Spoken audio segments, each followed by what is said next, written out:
오늘 주시는 말씀은 신약성경 마태복음 1장 18절에서 25절까지의 말씀입니다. 제가 18절을 읽고 여러분들 19절을 읽으시고 한번 나누어서 읽도록 하겠습니다. 예수 그리스도의 나심은 이러하니라. 그의 어머니 마리아가 요셉과 약혼하고 동거하기 전에 성령으로 잉태된 것이 나타났더니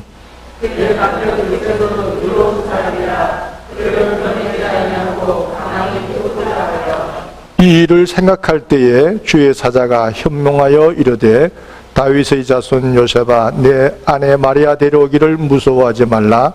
그에게 잉태된 자는 성령으로 된 것이라. 아들을 낳으니 그들이 살아가라. 이는 그가 자기 백성을 그들의 죄에서 구원할 자이시니라 하니라. 이 모든 일이 된 것은 주께서 선자로 하신 말씀을 이루려 하심이니 이르시되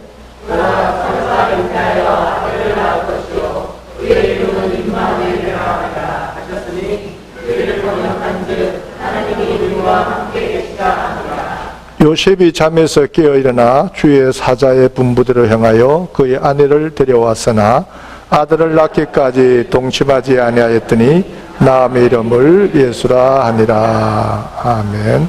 우리 찬양대에 찬양이 있겠습니다.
오늘 성탄 또 주일 아침이 되겠습니다. 이 땅에 빛으로 오신 그 예수님을 통하여 여러분들의 가정의 모든 어둠이 거치고 밝은 그런 광채가 여러분들 가정에 넘쳐나기를 바랍니다. 또 평강의 주로 오신 우리 주님을 통하여 여러분들 가정의 모든 그런 다툼과 갈등이 다 사라지고 또 평강이 넘치는 그런 여러분들의 가정이 되시기를 바랍니다. 우리 주님께서 이 땅에 오신 것은 구약의 예언이 성취되신 그런 사건이라 이렇게 볼 수가 있겠습니다.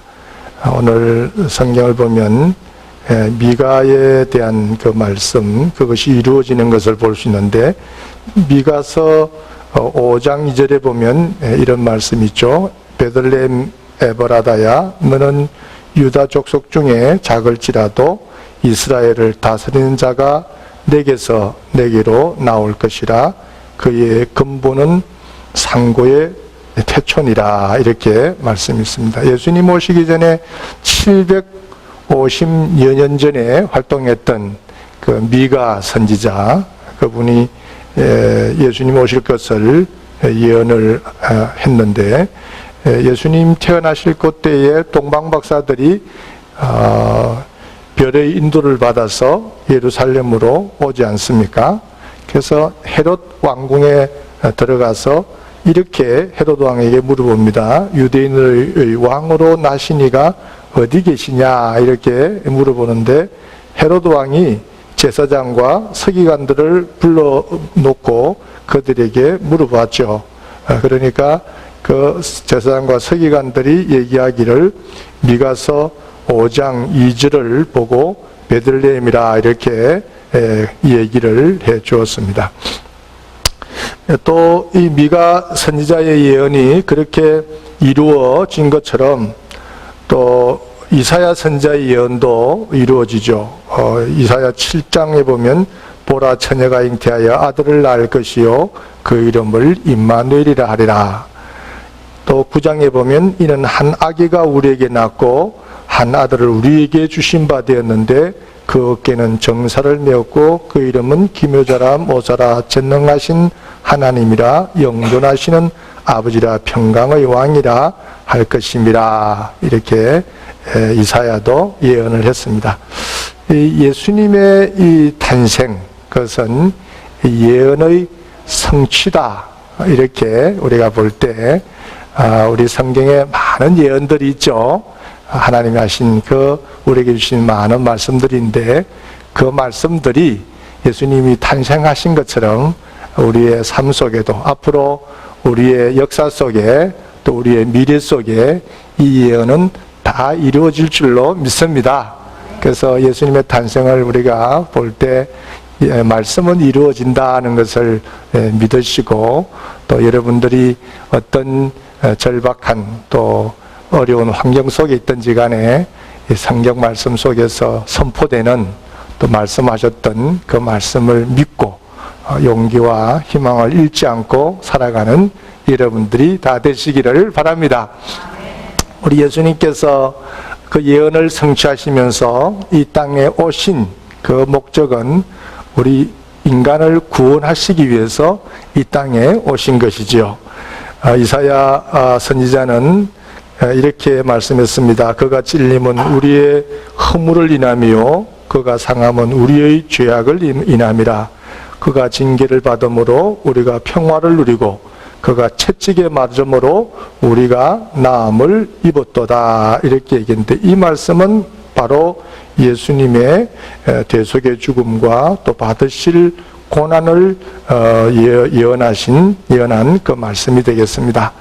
예수님의 탄생이 바로 우리의 인류 구원을 위해서 탄생하신 것이라면 하나님의 사랑이 얼마나 큰가 하는 것을 이 성탄절을 통해서 우리는 깨닫게 되는데요. 우리를 그처럼 사랑하신 것처럼, 그렇죠? 독생자를 아낌없이 우리를 위해서 주실 만큼 우리를 사랑하시는 그 하나님께서 여러분들이 가지고 있는 그 삶의 모든 아픔과 문제들을 다 아시고 또 여러분들을 치료하기를 원하실 줄로 그렇게 믿습니다. 구원자를 이 땅에 보내주신 우리 하나님께서 여러분들의 삶을 어떤 삶의 환경 속에 있든지 간에 다 건져주시고 해결해 주실 줄로 믿습니다. 이런 하나님께서 예수님을 보내신 그 사랑과 또 그 보내신 목적을 우리가 한번 깊이 생각하면서 오늘 또 희망과 용기를 갖는 이 시간이 꼭 되시기를 바랍니다. 하나님께서 인류를 구원하시기 위해서 그 원대한 이런 또 치밀한 여러 가지 계획을 세우시고 독생자를 이 땅에 예수님을 보내주시는데 예수님을 보내실 때 여러 가지 계획 속에 특별히 사람들과 함께 그 일을 진행을 하셨습니다. 오늘 성경을 보면 그 요셉에 대한 얘기가 나오죠.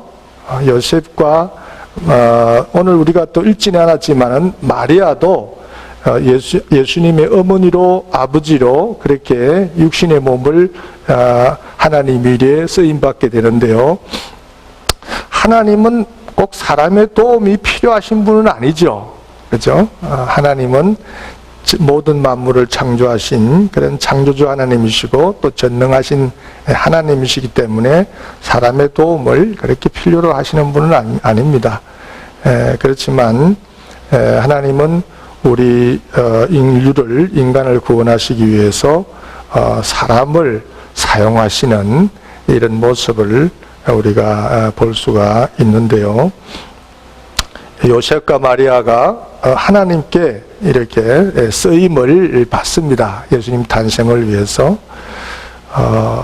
오늘 우리가 한번 또 생각해 볼 것은 요셉과 마리아를 통해서 하나님께 쓰임 받는 사람들의 삶의 자세는 또 어떠해야 될까, 이런 것을 한번 생각해 보았으면 그렇게 생각이 됩니다.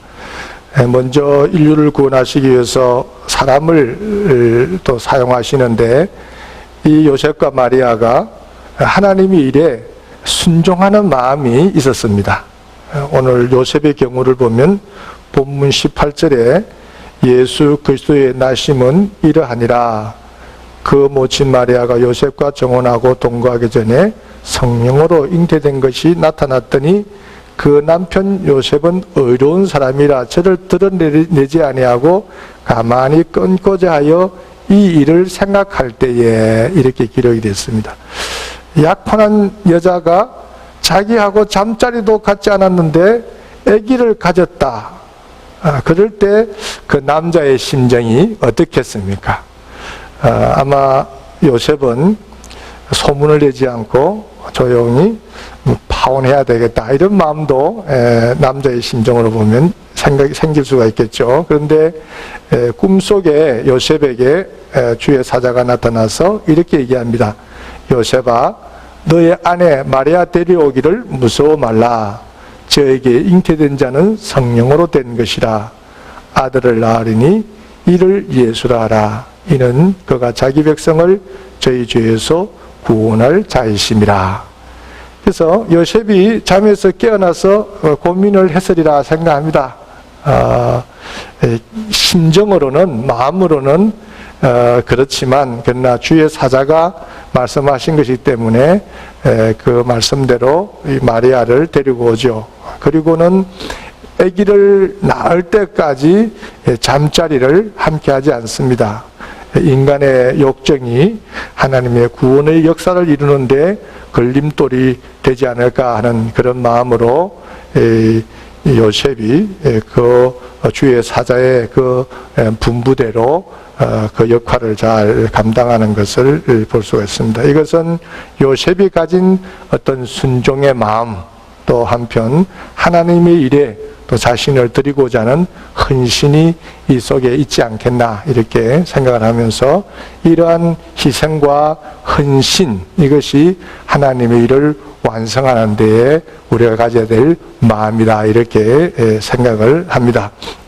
하나님께 쓰임받고자 한다면, 여러분들이 하나님께 쓰임받고자 한다면 이런 순종과 헌신, 이것을 늘 가지고 있어야 될 줄 그렇게 믿습니다.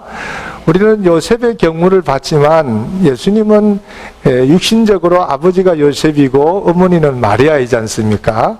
그러면 또 마리아도 같이 이런 순종과 헌신이 있어야 그 하나님의 구원의 역사에 동업자로 또 동반자로 함께 쓰임받을 수가 있게 되는데요. 오늘 우리는 마태복음 1장을 읽었지만 누가복음 1장에는 가브리엘 천사가 마리아를 찾아와서 예수님의 잉태에 대하여 전하는 그런 말씀이 누가복음에 나옵니다. 누가복음 1장 30절에 보면 천사가 일러 가로되 마리아여 무서워 말라. 너가 하나님의 은혜를 입었느니라. 보라 내가 수티아의 아들을 낳으리니 그 이름을 예수라 하라. 저가 큰 자가 되고 지극히 높으신 아들이라 일컬을 것이요 주 하나님께서 그 조상 다윗의 위를 저에게 주시리니 영원히 야곱의 집에 왕노릇 하실 것이며 그 나라가 무궁하리라. 그래서 이 말씀에 마리아가 대답을 합니다. 나는 사내를 알지 못하니 어찌 이 일이 있으리요. 천사가 또 그 얘기에 대답을 하기를 성령이 내게 임하시고 지극히 높으신 이의 능력이 너를 덮으시리니 이름으로 나실 바 거룩한 자는 하나님의 아들이라 일컬으리라. 이 말씀을 듣고 마리아가 이렇게 얘기합니다. 주의 계집종이오니 말씀대로 내게 이루어지다 하며 천사가 떠나가니라. 그래서 마리아도 어찌 보면 이 상황이 상당히 황당한 또 당혹스러운 그런 상황이라 이렇게도 우리가 볼 수 있겠죠. 상당히 힘든 상황이 이제 전개됐습니다. 약혼한 남자가 있는데 그 남자의 동의도 얻지 못한 채 아기를 가져야 되는 이런 상황이기 때문에 상당히 난감한 그런 상황이라 이렇게 볼 수 있겠습니다. 약혼한 남자는 이런 상황을 잘 믿어줄 것인가? 그렇죠? 또 만일 믿지 않고 파혼하자고 한다면 나는 동네에 무슨 얼굴로 다닐 수 있겠는가? 뭐 이런 아주 인간적인 그런 여러 가지의 마음들이 이 마리아에게 들지 않았겠나 이렇게 생각합니다. 처녀의 몸에 아기를 가져야 한다는 부담감, 그것은 참으로 컸을 것이라 이렇게 생각을 합니다만은 어쨌든 이 천사의 말에 마리아가 주의 계집종이오니 말씀대로 내게 이루어지리다 하고 이 순종하면서 하나님의 계획을 받아들였던 이 마리아의 이 마음도 요셉의 마음과 같았다 이렇게 볼 수가 있겠습니다. 이들이 가진 이런 순종과 헌신, 이것을 통하여 하나님이 가지신 구원의 계획이 진행되었다 이렇게 볼 때 하나님은 오늘도 하나님의 구원의 역사를 이루어 가실, 그렇죠? 이미 예수 그리스도를 통해서 이 땅에 우리를 구원하실 그 큰 계획의 어떤 시작은 이미 이루셨고 또 앞으로 그 예수 그리스도를 믿는 이들을 통하여 이루고자 하시는 인류 구원에 대한 큰 또 계획을 진행하실 때 오늘도 그 일에 동참할 또 그 일에 쓰임받을 사람들을 오늘도 찾고 계실 줄로 그렇게 믿습니다.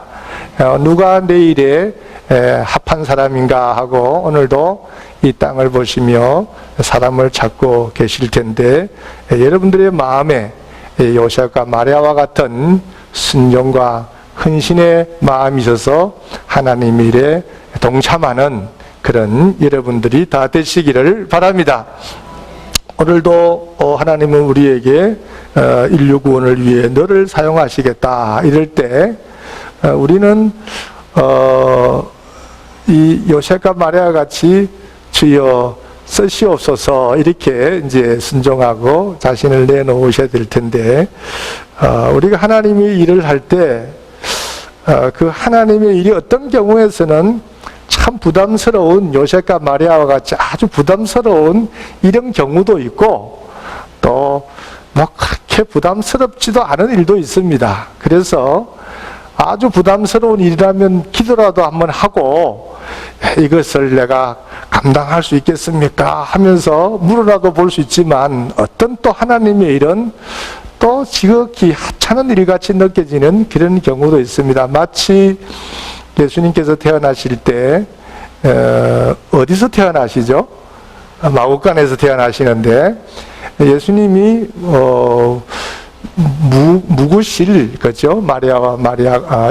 요셉과 마리아가 잠을 잘 수 있는 그 여관이 방이 없었어요. 그래서 이곳저곳을 다니다가 그래도 그 여관 주인이 방은 없지만 그러나 저기 마구간에 좀 저 공간이라도 필요하신다면 쓰시죠 하고 그 마구간을 내놓았습니다. 그런데 그 마구간이 하나님의 그 인류 구원의 계획 속에 그 왕궁이 아니고, 그렇죠? 화려한 왕궁이 아니고 그 베들레헴의 그 마구간에 말 구유에 누이시는 이 모든 신학적으로 본다면 그 사건이 상당히 예수 그리스도께서 이 땅에 오신 의미를 부여하는 그런 귀한 사건이라고 볼 때 그런 귀한 사건이 되리라고는 그 마구간 주인이, 여관 주인이 그걸 생각했겠어요? 그냥 이 방이라도 쓰시죠, 이 공간이라도 쓰시죠 하고 내놓았던 그 일은 그분에게는 하찮은 그냥 그렇게 뭐 중요한 일은 아니었습니다. 그냥 저것 한번 쓰시려면 쓰시고 했던 공간이겠지만 그러나 그 하찮은 일이 하나님의 그 인류 구원에 아주 중요한 의미를 부여하는 그런 장소가 되었다라고 하는 것을 볼 때 어떤 일은 아주 중요한 일같이 느껴지는 하나님의 일도 있고 어떤 일은 우리가 의식하지 못하지만 하나님 일에 있어서는 중요한 일도 될 수 있다라고 하는 그런 교훈이 이 속에 있는 것 같습니다. 하나님께서 우리를 사용하실 때 어떤 작은 일을 통해서도 하나님의 인류를 구원하시는 그 일에 우리의 작은 일도 쓰신다는 것을 믿으시기를 바랍니다. 여러분들이 드리고 있는 일은 저는 오늘 우리 찬양대에 찬양을 드리면서 우리 찬양대원들의 찬양은 하나님의 일에 있어서 아주 중요한 역할이다. 예배에 있어서 이 찬양이 얼마나 중요합니까? 그죠? 하나님, 우리의 마음을 다 담아서 우리를 대신해서 하나님을 향하여 찬양드리는 이 찬양대의 역할은 정말 예배에 있어서 상당히 중요하기 때문에 아마 나의 일은 참으로 소중하다 이렇게 아마 생각을 하시고 일찍 아마 여러분들이 달려오셔서 준비하시며 찬양을 드리지 않겠나 이렇게 또 생각을 합니다. 찬양대원의 역할이 중요하다면 또 교회 사는 그 일은 찬양대원의 한 역할만큼 중요하지 않을 수도 있는 일들이 있을 수 있어요. 뭐 들어올 때 여러분들이 어느 집사님을 통해서 주부 한 장을 받았다. 그 주부 한 장을 받는 그 일도 어쩌면은 나누어 주시는 분의 일은 뭐 그냥 한 달에 한 번 오는 일이니까 하고 나누어 주는 일일 수 있어도 어쩌면 그 주부를 나누어 드리는 그분의 일도 하나님의 구원의 역사의 한 부분을 차지하는 또 소중한 일인 줄로 그렇게 믿습니다. 그것뿐만 아니라 여러분들이 이 친교를 위해서 또 여러분들이 김치 한 통을 사가지고 오는 그 일조차도 그렇죠. 그것은 하나님의 교회를 위하여 하나님의 구원의 역사를 위하여 아주 소중한 일이고 하찮은 일, 별치 않은 일 같더라도 그 일은 상당히 저는 소중한 일이다 저렇게 생각하고 또 헌금대원이 되어서 여러분들이 이렇게 헌금위원으로서 헌금을 이렇게 헌금 주문을 해가지고 받으러 다니시는 이 일도 아이고 뭐 그냥 뭐 나 아니면 다른 사람이 하겠지 뭐 빠져도 되지 이렇게 생각하는 하찮은 일일 수도 있지만 그 일조차도 하나님께서는 소중한 일로 바라보실 줄로 그렇게 믿습니다. 그래서 하나님의 일은 어떤 경우에서는 마리아와 요셉같이 정말 대단한 결단을 내리고 기도하면서 받아들일까 말까 하는 그런 중차대한 그런 일도 있을 수 있지만, 또 한편으로는 이런 마구간의 주인 같은 그런 마음같이 소중하게 생각지도 않는 일도 하나님 미래는 소중하게 쓰임받는다라고 하는 것을 생각할 때, 그 어떤 일이든지 간에 우리에게 하나님이 그 구원의 역사의 일꾼으로 쓰신다고 한다면, 우리들의 마음은 이런 순종과 헌신이 있을 때에 하나님은 이들의 그 마음을 통하여 귀하게 사용하시고 인류 구원의 역사를 이루어 가실 줄로 믿습니다. 오늘 이 성탄주일의 이 아침에 하나님의 그 구원의 역사가 예언 속에서 다 성취되어가는 이 사건을 볼 때, 오늘 하나님의 말씀은 성취된다는 것을 믿으시고 말씀을 잘 믿고 의지하며 나아가시기를 바라고, 또 하나님의 그 구원의 역사는 사람들과 같이 더불어 이루어진다고 볼 때 순종과 헌신하는 사람을 통하여 이 일이 완성된다는 것을 믿으시고, 오늘도 순종하며 헌신하는 여러분들 되시기를 주의 이름으로 축원합니다. 이제는 우리 주님 예수 그리스도의 은혜와 아버지 하나님의 극진하신 사랑하심과 성령님의 교통하시고 역사심이 오늘 말씀을 통하여 또 새로운 결심하며 돌아가는 여기 계신 성도님들 위해 이제로부터 영원토록 함께 하실지어다. 아멘.